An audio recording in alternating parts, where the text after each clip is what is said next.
pertama. Yang kedua soal cukai rokok Pak Menteri. Saya mengapresiasi gebrakan Pak Menteri untuk terhadap rokok-rokok ilegal yang selama ini banyak membunuh rokok-rokok yang legal.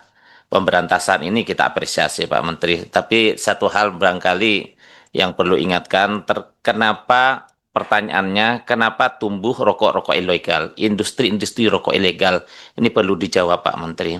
Kenapa ini? Apa solusinya? Solusinya mereka dibunuh atau mereka kita dibina atau dibinasakan? Karena industri rokok ilegal ini juga memiliki banyak karyawan, Pak Menteri. Banyak menumbuhkan perekonomian di desa. Menurut saya tidak bisa dibinasakan, tapi bagaimana cara membinanya? Itu Pak Menteri. Pertama, barangkali ketika saya bertemu dengan mereka, pertama terkait dengan kuota cukai Baik. kuota cukai rokok SKM. Jadi mereka industri-industri kecil ini hanya memiliki kuota sedikit untuk cukainya, sehingga mereka karena tidak memiliki kuota yang besar, misalnya kuotanya hanya 1.000, padahal bisa memproduksi 10.000, akhirnya yang 9.000 bisa tanpa cukai. Nah, Ya. Nah, menurut mereka ada kuota, menurut mereka nggak tahu ya. Barangkali nanti bisa dikaji Pak Menteri. Jadi setiap dari sekian cukai yang diterbitkan itu untuk industri-industri besar, padahal mereka menginginkan itu Pak Menteri. Barangkali nanti kalau salah bisa dikaji. Untuk rokok, karena Pak Ketua yang saya ingat yang terakhir dulu. Untuk rokok, jadi nggak akan kita bunuh, Pak. Justru bukan kita bukan kita binasakan, tapi kita bina.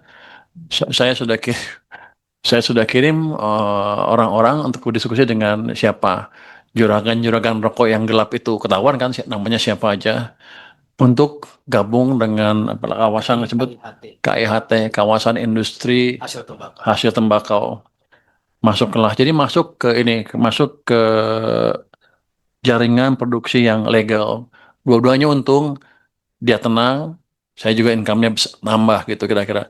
Tapi yang jelas jadi terkendali semuanya. Dan saya jadi tahu kalau rokok asing yang masuk, kita langsung hajar sampai pengimpornya. Tapi ketika campur sama rokok yang ilegal dalam negeri, kita agak bingung juga siapa yang ini lebih susah kerjanya. Jadi seperti itu follow up-nya.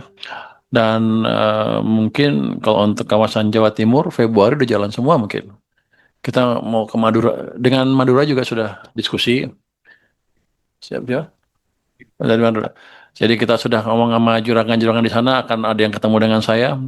Saya mau lihat seperti apa sih keberatannya dia. Tapi yang jelas mereka harus masuk ke tempat yang legal. Saya nggak bisa mengizinkan produk ilegal masuk di perekonomian kita. Karena ada yang bayar, ada yang nggak adil kan. Jadi tujuan kita itu membuat semuanya legal.